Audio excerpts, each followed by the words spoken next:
What's up for September? Venus returns to the morning sky, the harvest moon, and in search of zodiacal light. After brightening our evening skies for most of this year, Venus has now switched over to being a morning sky object. Look for the superheated, cloud-covered planet as a bright beacon in the eastern sky before sunrise throughout the month. It'll appear fairly high in the sky from the northern hemisphere, reaching 30 to 40 degrees above the horizon by month's end, depending on your latitude. Meanwhile, Saturn and Jupiter continue this month as easy-to-observe planets. Find Saturn low in the southeast after sunset, with Jupiter rising a couple of hours later. Saturn then sets a couple of hours before sunrise, leaving Jupiter to rule the sky on its own until the sun comes up. You'll find Jupiter together with the moon high in the southwest before dawn on September 4th. The full moon on September 29th will be the fourth and final supermoon of the year. As we mentioned in last month's video, supermoons are full moons that occur when the moon is near the closest point in its orbit around Earth. This month's full moon is also known as the harvest moon, being the closest full moon to the September equinox. This is around the time when lots of crops in the northern hemisphere reach their peak. The harvest moon provides a few days of bright moonlight right after sunset, which traditionally helped farmers have a bit more time to bring in their crops in advance of the first frost. On cool, moonless September mornings before dawn, you might have an opportunity to search for the zodiacal light.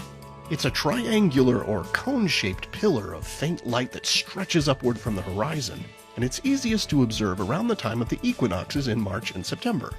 The zodiacal light is sunlight reflecting off of an interplanetary dust cloud. This dust fills the inner solar system out to the inner fringes of the main asteroid belt just past Mars. In September, northern hemisphere skywatchers should look for the zodiacal light in the east in the hour or so before morning twilight begins. Southern hemisphere observers will want to look to the west in the hour following evening twilight. Relatively dark skies give you the best chance to observe it, and the moon will be absent from pre-dawn skies during the latter half of September, making zodiacal light easier to spot north of the equator during that time. Now, most of this dust orbits the sun in the same plane as the planets do, so it's like looking out into the disk of the solar system. It's thought to have several potential sources, including comets, the planet Mars, and asteroids. And speaking of asteroids, we'll soon have opportunities to study one here on Earth when NASA's OSIRIS-REx mission delivers its samples from asteroid Bennu this month. The OSIRIS-REx spacecraft collected a sample of rocks and dust from the surface of the near-Earth asteroid in 2020, and it's now approaching Earth to return them for study. As it nears Earth, the spacecraft will release its sample return capsule, which will land in Utah on September 24th. Here are the phases of the moon for September. Stay up to date with all of NASA's missions to explore the solar system and beyond at nasa.gov. I'm Preston Dykes from NASA's Jet Propulsion Laboratory, and that's what's up for this month.